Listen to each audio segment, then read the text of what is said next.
Operation ಚಿರತೆ success ಆಗಿದೆ ಎನ್ನುವಂತಹ ಮಾಹಿತಿ ಸಿಗ್ತಾ ಇದೆ. ಜಿಗಣಿಯ ಮನೆಯಲ್ಲಿ ಸೇರಿದಂತಹ ಚಿರತೆಯನ್ನ ಸೆರೆ ಹಿಡಿದಿದ್ದಾರೆ ಅರಣ್ಯ ಇಲಾಖೆಯ ಸಿಬ್ಬಂದಿ. ನಿನ್ನೆ ರಾತ್ರಿಯಿಂದ ಮನೆಯಲ್ಲಿ ಅಡಗಿ ಕೂತಿತ್ತು ಚಿರತೆಯನ್ನ ಸೆರೆ ಹಿಡಿಯುವಲ್ಲಿ ಅರಣ್ಯ ಇಲಾಖೆಯ ಸಿಬ್ಬಂದಿ ಸಕ್ಸಸ್ ಆಗಿದ್ದಾರೆ. ಈ ಮೂಲಕ ಜಿಗಣಿ ಭಾಗದ ಜನ ನೆಮ್ಮದಿಯ ನಿಟ್ಟುಸಿರನ್ನ ಬಿಟ್ಟಿದ್ದಾರೆ. ನೀವು ಕೂಡ ವಿಜುವಲ್ಸ್ ಅನ್ನು ಗಮನಿಸ್ತಾ ಇದ್ದೀರಿ. ಆಪರೇಷನ್ ಚಿರತೆ ಯಾವ ರೀತಿ ಕಾರ್ಯಾಚರಣೆ ಸಾಗಿತ್ತು ಅಂತ ಹೇಳಿ. ಕೊನೆಗೂ ಕೂಡ ನಿನ್ನೆ ರಾತ್ರಿಯಿಂದ ಆಟವಾಡಿಸ್ತಾ ಇದ್ದ ಸತಾಯಿಸ್ತಾ ಇದ್ದಂತಹ ಚಾಲಾಕಿ ಚಿರತೆಯನ್ನ ಅರಣ್ಯ ಇಲಾಖೆಯ ಸಿಬ್ಬಂದಿಗಳು ಹಿಡಿಯುವಲ್ಲಿ ಸಕ್ಸಸ್ ಆಗಿರುವಂತಹದ್ದು. ಇವತ್ತು ಬನ್ನೇರುಘಟ್ಟ ಝೂನಿಂದ ವಿಶೇಷ ತಜ್ಞರನ್ನು ಕೂಡ ಕರೆತರಿಸಲಾಗಿತ್ತು. ಚುಚ್ಚುಮದ್ದನ್ನು ಕೊಡೋರು, ಅರವಳಿಕೆ ಕೊಡೋರು, ಈ ರೀತಿ ಹಲವು ಸಿಬ್ಬಂದಿಗಳು ಸೇರಿಕೊಂಡು ಈ ಕಾರ್ಯಾಚರಣೆಯನ್ನು ಯಶಸ್ವಿ ಮಾಡಿದ್ದಾರೆ. ಜೀವಂತವಾಗಿ ಸುರಕ್ಷಿತವಾಗಿ ಚಿರತೆಯನ್ನು ಹೊರ ಹಿಡಿದುಕೊಂಡು ಬಂದು ಈಗ ಅದನ್ನು ಸಾಗಿಸುವಂತಹ ಕೆಲಸ ಕೂಡ ಆಗ್ತಾ ಇದೆ. ನೀವೇನು ಗಮನಿಸ್ತಾ ಇದ್ದೀರಿ, ಟಾಟಾ ಎಸ್ ಮೇಲೆ ಬೋನ್ ಇದೆ, ಅದೇ ಬೋನ್ನಲ್ಲಿಯೇ ಚಿರತೆ ಇರುವಂಥದ್ದು.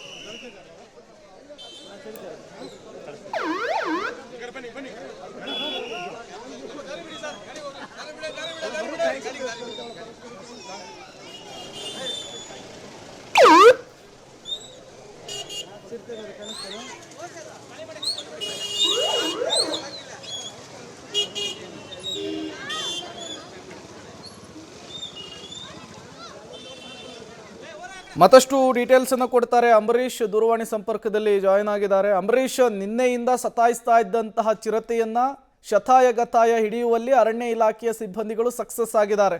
ಈ ಆಪರೇಷನ್ ಚಿರತೆ ಹೇಗಿತ್ತು, ಎಕ್ಸ್ಪ್ಲೇನ್ ಮಾಡಬಹುದಾ ಅಂತ ಹೇಳಿ? ಖಂಡಿತ ಪ್ರೇಮ್, ಬೆಳಗ್ಗೆ 7 ಗಂಟೆಗೆ ಮನೆ ಒಳಗೆ ಚಿರತೆ ಪ್ರತ್ಯಕ್ಷ ಆಗಿರೋದು. ಮನೆಯಲ್ಲಿ ಇದ್ದಂತಹ ಇಬ್ರು ಸಹ ಗಂಡ ಹೆಂಡತಿ ಮನೆಯಿಂದ ಆಚೆ ಬಂದು ಬಾಗಿಲನ್ನ ಹಾಕಿದ್ರು.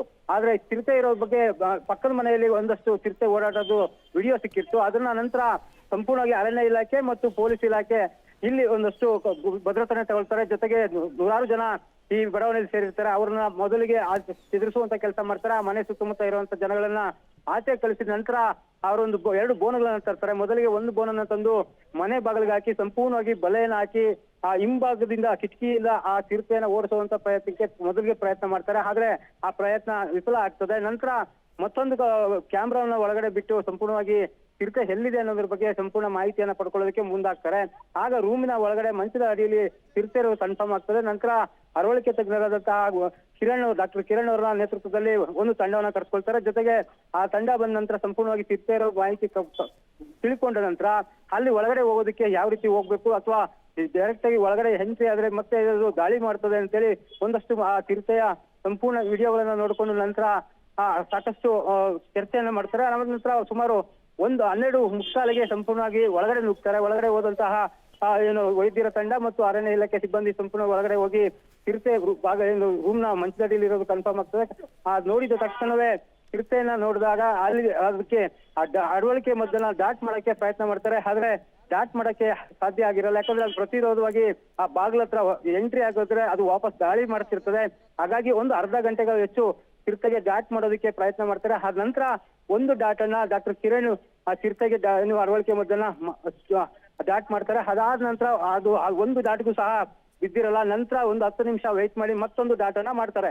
ಅಂದ್ರೆ ಡಾಟ್ ಮಾಡಿದ 2 ಡಾಟ್ಗಳನ್ನ ಆದ ನಂತರ ಈಗ ಚಿರತೆಯನ್ನ ಇಲ್ಲಿಂದ ಬನ್ನರ್ಘಟ್ಟ ಜೈವಿಕ ವನ್ಯಜೀವಿ ಆಸ್ಪತ್ರೆ ಆವರಣಕ್ಕೆ ತೆಗೆದುಕೊಂಡು ಹೋಗ್ತಾ ಇದ್ದಾರೆ. ಅಲ್ಲಿಂದ ಅದು ಸಂಪೂರ್ಣವಾಗಿ ಚಿಕಿತ್ಸೆಯನ್ನು ನೋಡಿಕೊಂಡು ನಂತರ ಕಾಡು ಬಿಡುವ ಪ್ರಯತ್ನ ಮಾಡ್ತಾರೆ. Prem, okay, thank you Ambareesh ತಮ್ಮೆಲ್ಲ ಮಾಹಿತಿಗಾಗಿ. ಮತ್ತಷ್ಟು ಡೀಟೇಲ್ಸ್ ಅನ್ನು ಕೊಡ್ತಾರೆ ಇದೇ ವಿಚಾರಕ್ಕೆ ಸಂಬಂಧಪಟ್ಟಂತೆ ನಮ್ಮ ಪ್ರತಿನಿಧಿ ಮಾರುತಿ ನೇರ ಸಂಪರ್ಕದಲ್ಲಿ ಜಾಯಿನ್ ಆಗಿದ್ದಾರೆ. ಮಾರುತಿ, ನಿನ್ನೆಯಿಂದ ಆಟವಾಡಿಸ್ತಾ ಇದ್ದಂತಹ ಚಿರತೆಯನ್ನ ಸೆರೆ ಹಿಡಿಯುವಂತಹ ಕಾರ್ಯಾಚರಣೆ ಸಕ್ಸಸ್ ಆಗಿರುವಂತಹದ್ದು. ವಾಟ್ ನೆಕ್ಸ್ಟ್ ಅಂತ ಹೇಳಿ, ಮುಂದೆ ಅರಣ್ಯ ಇಲಾಖೆಯ ಅಧಿಕಾರಿಗಳು ಈ ಚಿರತೆಯನ್ನ ಎಲ್ಲಿ ಕರ್ಕೊಂಡು ಹೋಗ್ತಾರೆ, ಹೇಗೆ ಕಾಡಿಗೆ ಬಿರುವಂತಹ ಈ ಪ್ರಕ್ರಿಯೆ ಆಗುತ್ತೆ, ಎಕ್ಸ್ಪ್ಲೇನ್ ಮಾಡ್ಬೋದಾ ಅಂತ? ಖಂಡಿತ ಪ್ರೇಮ್, ಈಗಷ್ಟೇ ಚಿರತೆಯನ್ನು ಬಂಧಿಸುವಂಥ ಕೆಲಸನ ಮಾಡಿದ್ದಾರೆ. ಇದೇ ಮನೆಯಲ್ಲಿ ಮೊದಲು ಮನೆಯ ದೃಶ್ಯಗಳನ್ನ ತೋರಿಸ್ತೀನಿ. ಅರಣ್ಯ ಇಲಾಖೆಯ ಸಿಬ್ಬಂದಿಗಳು ಮೊದಲು ಅದಕ್ಕೆ ಅರವಳಿಕೆಯನ್ನು ಕೊಟ್ಟು ಆನಂತರ ಅದು ಪ್ರಜ್ಞಾಹೀನ ಸ್ಥಿತಿಗೆ ಬಂದಾಗ ಅದನ್ನು ತೆಗೆದುಕೊಂಡು ಹೋಗುವಂಥ ಕೆಲಸನ ಮಾಡಿದ್ದಾರೆ. ಈಗಷ್ಟೇ ಚಿರತೆನ ಇಲ್ಲಿಂದ ತೆಗೆದುಕೊಂಡಿದ್ದಾರೆ. ಪಕ್ಕದಲ್ಲೇ ಬನ್ನರ್ಘಟ್ಟ ಅರಣ್ಯ ಇರೋದ್ರಿಂದ ಬನ್ನರ್ಘಟ್ಟ ಅರಣ್ಯ ಪ್ರದೇಶಕ್ಕೆ ಮೊದಲು ಚಿರತೆನ ತೆಗೆದುಕೊಂಡು ಹೋಗಿ ಇದು ಮಾಡ್ತಾರೆ. ಮನೆಯಲ್ಲಿ ನೋಡ್ತಿದ್ದೀರಾ, ಮನೆಯವರೆಲ್ಲ ತುಂಬ ಆತಂಕಗೊಂಡಿದ್ರು. ಯಾವಾಗ ಚಿರತೆ ಬಂತು ಇದನ್ನು ಸಹ ಅವ್ರನ್ನ ಮಾತಾಡಿಸ್ತಾ ಕೇಳ್ತಾ ಹೋಗ್ತೀನಿ. ನೋಡ್ಬೋದು, ಮೊದಲು ನಾನು ರೂಮ್ ತೋರಿಸ್ತೀನಿ. ಅಂದರೆ ಇವರು ಮನೆಗೆ ಬಂದಂಥ ಚಿರತೆ ನೇರವಾಗಿ ಇಲ್ಲಿ ರೂಮ್ಗೆ ನುಗ್ಗಿರುತ್ತೆ. ಇಲ್ಲೇನು ದೃಶ್ಯಗಳಲ್ಲಿ ಕಾಣಿಸ್ತಿರುವಂಥದ್ದು ಚಿರತೆ ಈ ರೂಮಲ್ಲಿ ಹೋಗಿ ಈ ಮಂಚದ ಕೆಳಗಡೆನೆ ಕುತ್ಕೊಳ್ಳುವಂಥದ್ದು. ಏನು ಕಿಟಕಿಗಳು ನಿಮ್ಗೆ ಅಲ್ಲಿ ಓಪನ್ ಆಗಿರೋ ದೃಶ್ಯಗಳು ಕಾಣಿಸ್ತಿರ್ಬೋದು. ಮದ್ದು ಇಂಜೆಕ್ಷನ್ ಏನಿತ್ತು ಆ ಇಂಜೆಕ್ಷನ್ ಕೂಡ ಇಲ್ಲೇ ಇರುವಂಥದ್ದು. ಅಂದರೆ ಏನು ಗನ್ ಇರುತ್ತೆ ಆ ಗನ್ನ ಬಳಸಿ ಚುಚ್ಚಿರುವಂಥದ್ದು. ಇನ್ನು ಮನೆ ಮಾಲೀಕರನ್ನ ಜೊತೆ ಇದ್ದಾರೆ, ಅವ್ರನ್ನ ಮಾತಾಡಿಸ್ತೀನಿ. ಸರ್, ಚಿರತೆ ಬಂದಿದ್ದು ಯಾವಾಗ, ಹೇಗೆ ನೋಡಿದ್ರಿ ನೀವು? 8 ಗಂಟೆಗೆ ಕರೆಕ್ಟಾಗಿ ಇಲ್ಲೇ ಇದೇ ಜಾಗದಲ್ಲಿ ಕೂತಿದ್ದೆ ಬೆಳಗ್ಗೆ 8 ಗಂಟೆಗೆ. ಅಲ್ಲಿಂದ ಬಾಗಿಲು ಇದು ಒಂದು ಪ್ಲೇವುಡ್ ಶೀಟ್ ಇಟ್ಟಿದ್ವಿ ಅಡ್ಡ, ಇಲ್ಲಿ ಏನೋ ಬರುತ್ತೆ ಅಂದ್ಬಿಟ್ಟು ಆ ಪ್ಲೇವುಡ್ ಶೀಟ್ ಎಗ್ರಿತಾಗ ಸಡನ್ನಾಗಿ ನೋಡಿದೆ. ನಾನು ನಾಯಿ ಅಂದ್ಕೊಂಡೆ.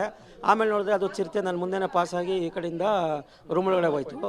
ರೂಮ್ ಒಳಗಡೆ ಅಂತ ತಕ್ಷಣ ನಾವೇನು ಮಾಡಿದ್ವಿ, ನಾನು ನಮ್ಮ ಮಿಸ್ಸಸ್ ಇಬ್ಬರೂ ಆಚೆ ಓಡೋಗಿ ಚಿರತೆ ಅಂದ್ಕೊಂಡು ಹೋಗಿ ಬಾಗಿಲು ಹಾಕಿದ್ವಿ. ಆಮೇಲಿಂದ ಪಕ್ಕದ ಮನೆಯವರು ಅವರೆಲ್ಲನೂ ಪೊಲೀಸವ್ರಿಗೆ ಫೋನ್ ಮಾಡಿದ್ರು. ಆಮೇಲೆ ಅಲ್ಲಿಂದ ಫಾರೆಸ್ಟ್ ಡಿಪಾರ್ಟ್ಮೆಂಟ್ ಅವರೆಲ್ಲ ಬಂದರು. ಆಮೇಲೆ ಮೀಡಿಯಾದವರು ಎಲ್ಲ ಬಂದರು. ಬಂದು ಎಲ್ಲ ನೋಡಿ ಇದು ಮಾಡಿ ಎಲ್ಲ ಹಿಡಿದ್ರು. ಎಲ್ಲರಿಗೂ ನಾನು ಧನ್ಯವಾದ ಹೇಳ್ತೀನಿ. ಯಾರಿಗೂ ಏನು ತೊಂದರೆ ಆಗಲಿಲ್ಲ. ಸರ್, ತೊಂದರೆ ಆಗಲಿಲ್ಲ.